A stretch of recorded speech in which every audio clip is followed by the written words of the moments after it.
Dobre rezultate pri obravnavi bolnikov z rakom lahko pričakujemo le, če bomo vsi akterji hodili v isto smer,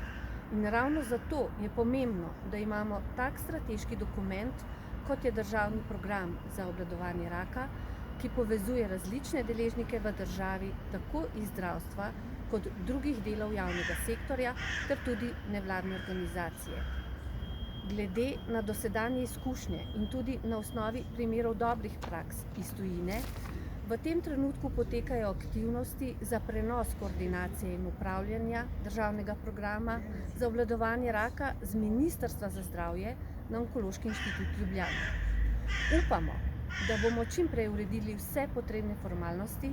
in začeli naslavljati izzive, ki jih imamo na področju onkologije, in se tako še bolj približali rezultatom najboljših držav.